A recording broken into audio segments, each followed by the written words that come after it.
the relationship between truth and love, I think is what I'm trying to explore. Yeah. Thank you. Thank you. Next. Ini di bawah. Yeah. Pak Bobi. Do you speak Mandarin? Jangan speak Mandarin, nggak bisa diterjemahkan kan. The only quote I know from Mandarin is "Tua Yao Chao Fan." Itu jorok artinya. Okay, when you make this movie, do you intend to make from the funding? I saw some logo like Taika or Hubert Bals. You wrote for the funding or you wrote for yourself? So the film is actually mostly inspired. It was first inspired by. I was in Taiwan making a short film in 2014, and then there was this mass murder on the subway. So there was this 21-year-old guy, and he went onto the subway train, and he stabbed a lot of people, and he killed 4 people. But what was even more shocking than what he did was that his family had a very crazy reaction. So his parents went onto the streets of Taipei to beg the government to execute their son. But then this guy had a younger brother, and the younger brother's reaction was totally opposite. So he went to the station and he was crying, and he kept saying, "My brother couldn't have done this, he couldn't have done this." So the younger brother's reaction reminded me of my relationship with my older brother, because my older brother's autistic. So when I was young, I always thought that he loved me, and he was always holding my hand because he was trying to take care of me. But then when I got older, then I realized that actually he never really held my hand willingly. Actually, I was holding his hand because I was scared he would run away. So the film is inspired by my brother and the real life incident. So this is why I wrote Pierce. It's very personal for me. And as you asked about Old Carol and Nelicia music, my brother, he cannot understand the film because he's autistic. So I chose those music hoping that he will at least like the music in the film. And so in terms of the funding, when I first had the idea for the project, because it was partly inspired by that Taipei incident, so I thought I have to shoot the film in Taiwan. It felt correct. And then, so I started with the Singapore grant, the new director grant, and then we found Taipei co-producer, and obviously the entire film is shot in Taiwan with Taiwanese actors and crew.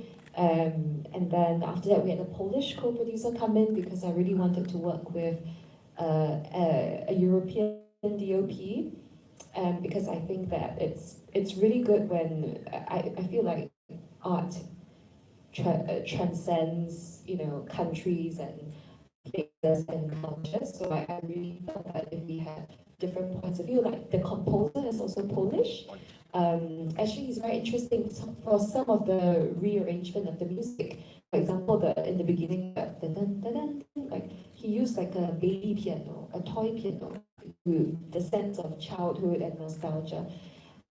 So because of that, we applied for the Polish grant. So it wasn't really that I wrote the film for the grant. It was more, I had the film, I had the project, and then we look at it and we see, okay, how can we get the money for this?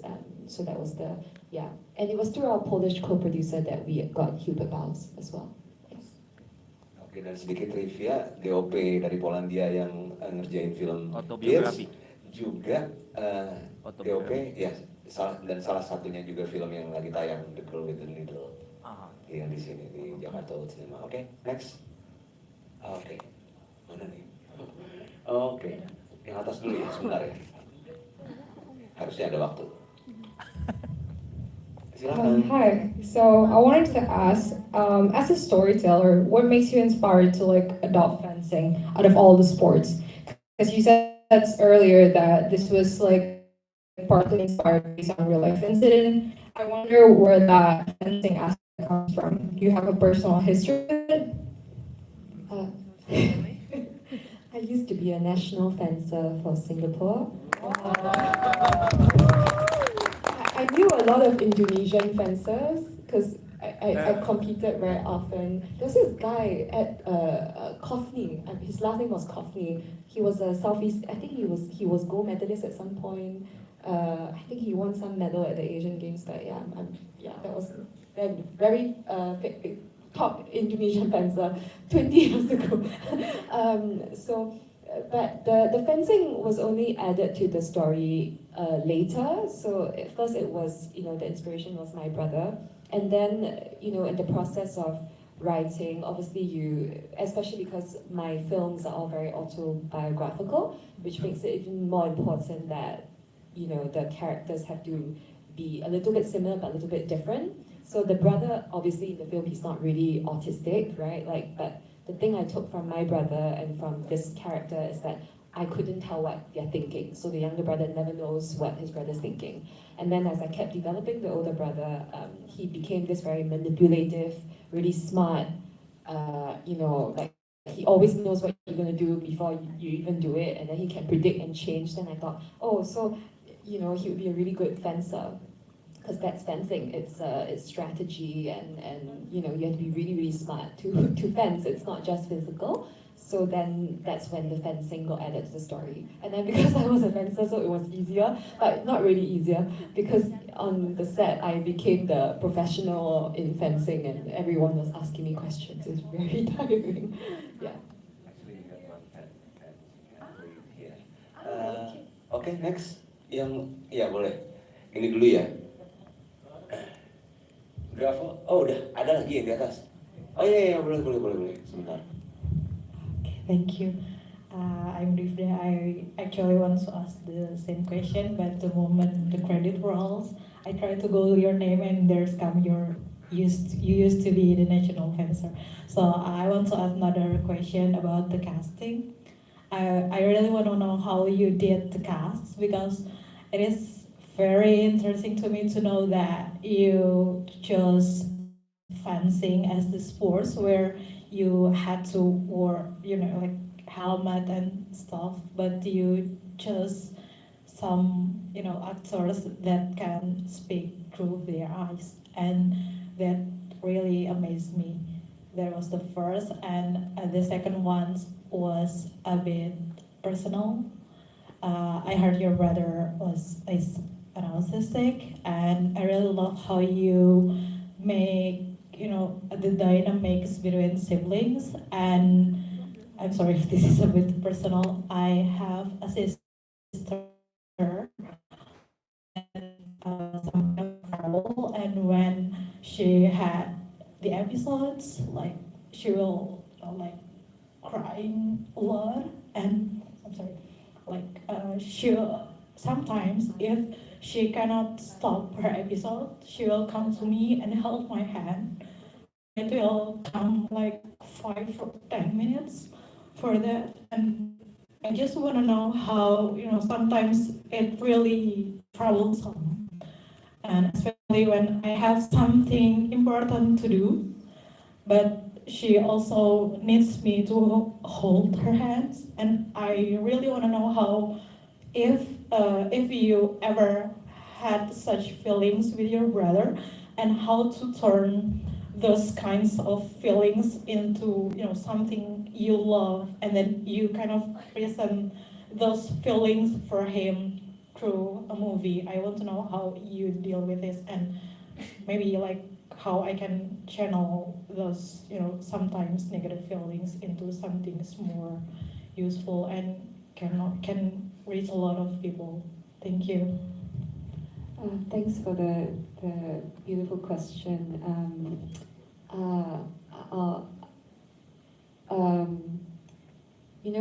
I think it's a younger sister that you have, right? Not an older sister. Yeah. It's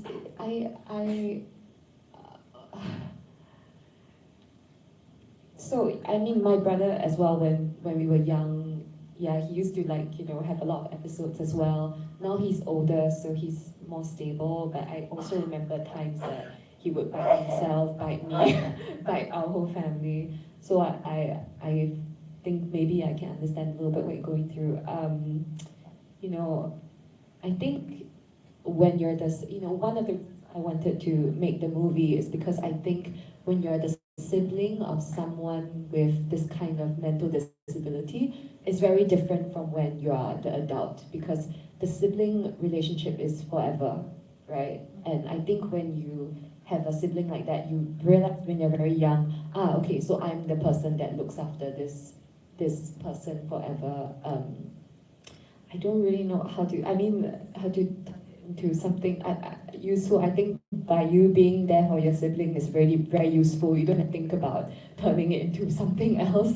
But I do think that in terms of art, making art, I think you can only make art when there is some, or through the process of making art, you find some sort of closure. So for me, the wound in my heart when I was young was that I didn't know if my brother could love me. And then I think by making the film, I sort of like, it's like therapy, it's like healing myself and telling myself that, because I think ultimately what the younger brother does in the film is he says, you know what, I don't really care what you feel towards me, because I cannot change my love for you, right? So, yeah, but I don't think you should worry about how to turn your feelings into something else. I think you're really doing a very commendable job by being there for your sister. Yeah, and it is very different from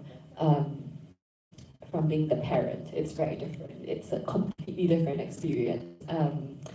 So yeah, and then in terms of casting, I think, you know, so what's interesting is that I put the fencers in the movie because there are real fencers in the movie. Because I, for some weird reason, used to be very close to the Taiwanese fencing team, and then now they're all retired and they're coaches, so they basically put all their students into buses and send them to my film. And then some of them acted in the film, so I put the fencers in acting classes, and then I put the actors in fencing classes. And then in terms of actors, I was very lucky with the younger brother. He's a newcomer, and I saw immediately when he walked in that it was him. And then we had to do a lot of auditions. It was quite clear. He also, so I chose especially the two brothers because they had a lot of personal connection to the character. Because when I work with actors, it's important to me that they bring something personal to it. The younger brother definitely had a very strong connection to the character because of his family history. And the older brother, Cao Youning, who plays the older brother, I auditioned every single 20 to 30-year-old young male actor in Taiwan. And I thought that it'd be very difficult to find the younger brother. Actually, it was super easy, and then the older brother was like, oh my god, where is he? I can't find him. But with Youning, you know, personally, he had some personal connection, and then very interestingly as well, every single actor that I auditioned for this character, the older brother, all of them but him asked me, why was the brother like this? Yeah, so, and I think if you can even ask that question, it says something about your family background. So for example, you know, you probably would never ask that question because you already have some family, you know someone that your sister's like this. So you know sometimes people are just born like that, right? So Youning, that played the older brother, he's the only one that didn't ask anything. He just accepted, yes, he's like this. And the movie's not about why. There are some movies about why, but this is not that kind of movie. And I think on a very basic level, you're asking, how can someone become like this? I don't think you can ever really understand the character. So yeah. And also, Youning is he's very repressed. So he never ever reviews what he's thinking, but it's not on purpose. And I think that part of his personality really helped the character, because the character's repressed, but he's doing it on purpose. So it was about, yeah. I think they're just believable as brothers, the two actors, both actors. Oke, next, boleh ke bawah dulu ya? Gantian dulu di bawah, tadi udah balik ya, nggak apa-apa ya. Nanti kita balik lagi ke atas. Oh, tapi udah pegang mic ya? Oh, silakan. Habis itu siap-siap ke bawah ya. Ini udah nunggu-nunggu soalnya. Okay, first of all, congratulations. I think this film is very well directed. So from the get-go, I know that the brother has something with him, beside him, because again, because you directed it very well, so we know what's going on, even though the younger brother didn't know. Congratulations again, that's a very well directed film. But I see that you put yourself into the film because it's about fencing and you were a fencer back then, and you also have a brother like that. So it's just a question. I'm sorry if I'm reading it too much, but the ending with the younger brother take the fall for the older brother, is that it's because of your own take about what happened with your brother, that you kind of have this so-called survival guilt that you can, if you can, you will, am I reading it too much, or you have a something that's Thank you for the question. When I first started, I had the idea for the film, had the idea, the ending came to me first, and then I spent 5 years writing the script to figure out how he got to the ending.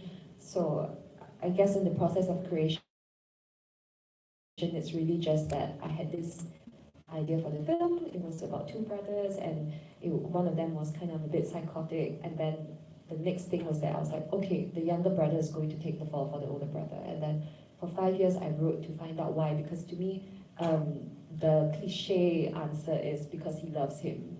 But I think in the film and in my personal life, it's not just because of love, it's because you realize you cannot love someone. I think that's the, despite knowing the truth, you cannot really just wake up one day and say, oh, I cannot love you. So in terms of survivors, I mean, it's definitely, like something that I think I would do. It's very me, the younger brother. I think the reason why, at least for me as the writer, it was that journey of like him, realizing that he doesn't really care what his brother is. He spends the whole film trying to know what his brother's thinking, which is, I think, what I spent my childhood trying to figure out. What does my brother really feel? And then he ends the film realizing that he's asking all the wrong questions. In fact, is there really a question to be asked when it comes to love? Do you really need to know the truth? I think, yeah. Terjawab Pak Robert Roni. Boleh pindah ya. Next ya. Hi, thank you so much for the film. I like the film so much. I could relate because I was a fencer before. 25 years ago, I played foil. Yeah. So You know Kofni? uh, Kofni? I think what year? What year? we something Kofni. Like. I was like 25 years ago.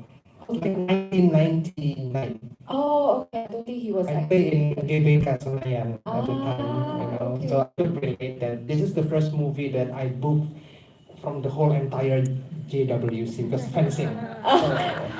First choice. Yeah, first choice. I don't give a thing about another. Oh, okay, I book. This is my thing. Yeah. So the part of the movie that I like is the fencing dialogue between the brothers. Yes. When your opponents try to pull away, then you slowly save your energy, and then when your opponent stops pulling away, then it's time to. I love that part so much. This is one of the part that I love so much. Another part that I want to ask you is that about the gay relationship. Is there any reason why you put that scene into this movie that I didn't have any conclusion on that relationship? It could be very intriguing.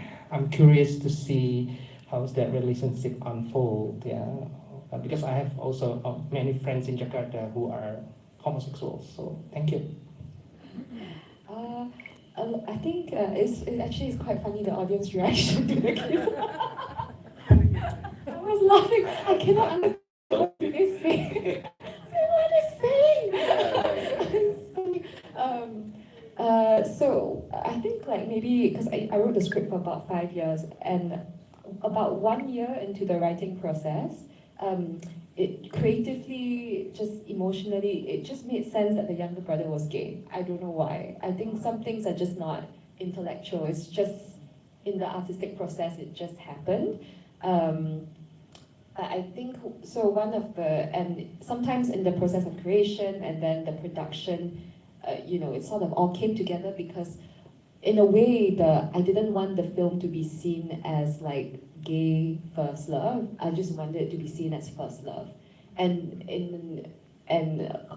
coincidentally, the only place in Asia right now that's possible for this to happen is Taiwan, because Taiwan has LGBT marriage and it's very, very, very open-minded there. So, and I think it's very important that that sub-story had to be very light-hearted and very because if it was like, for example, set in Singapore and it's a bit more conservative in Singapore, then you'll be like, oh my God, the reaction from everyone, including the brother, including the mother, be totally different. And I think the film should be about, there's this kid, he has this crazy older brother, but then now he has this chance to be happy with this guy. So it was important. It was good that in the end, Taiwan was my choice of setting the film because it was the only place that, this story could be lighthearted and normal, and it's just first love there. And so yeah. Okay, okay. And next. Yeah. Oh, okay, nggak apa-apa, yang udah duluan.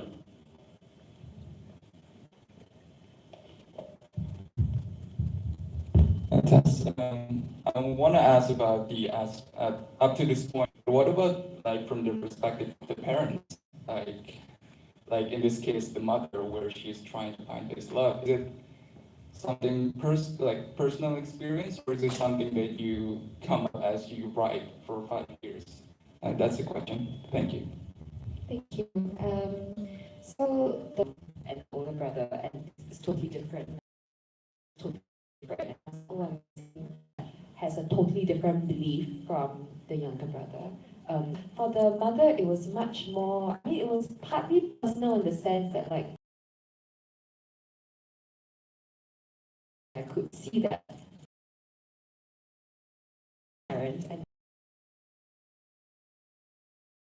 know that, my kid is like this. You're very, very clear. You don't see things. My brother was not my autistic brother. He was just my brother. So I didn't understand that there was something wrong with him.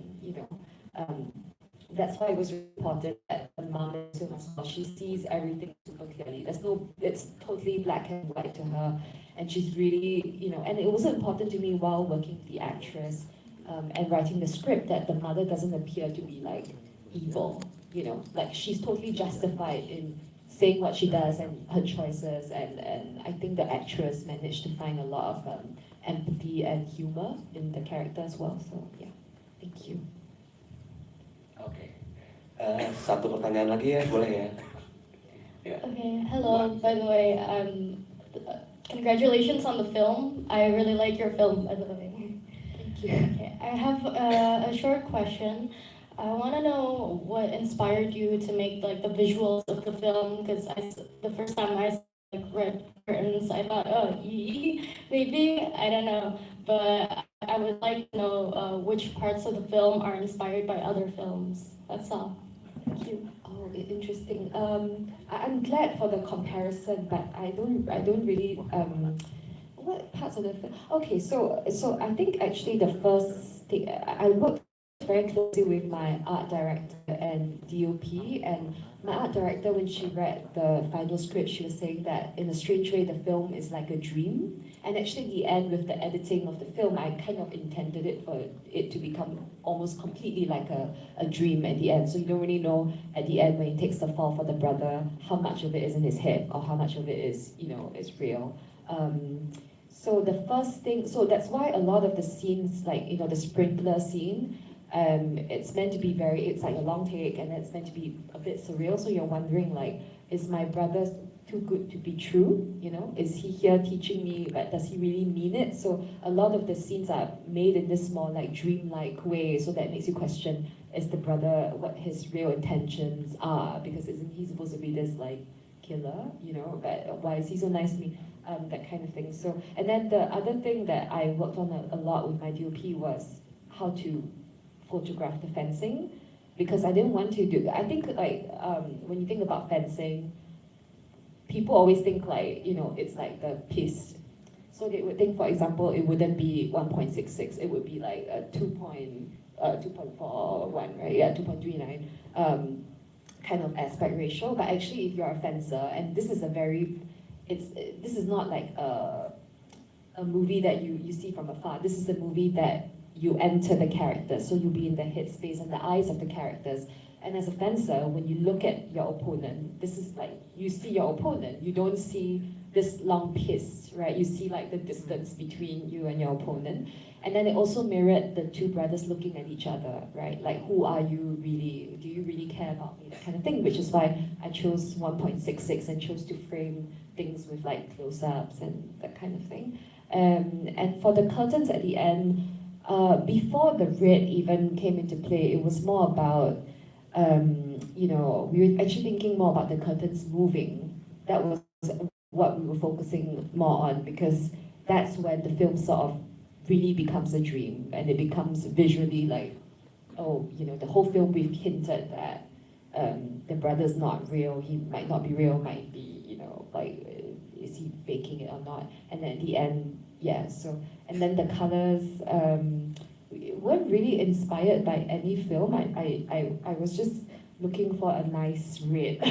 I think probably Edward Young was also looking for a nice red. So we happened to pick similar. I'm happy for the comparison. Yeah. I think someone else also said it reminded him of, is it Brighter Summer Day, the hotel, the color, the Grand Hotel, but yeah. Thank you. Okay. One short question deh, satu lagi, ada nggak? Kalau nggak ada, kita foto session nih. Ada? Masih ada? Nggak. Oh, you please sign the poster. Yeah.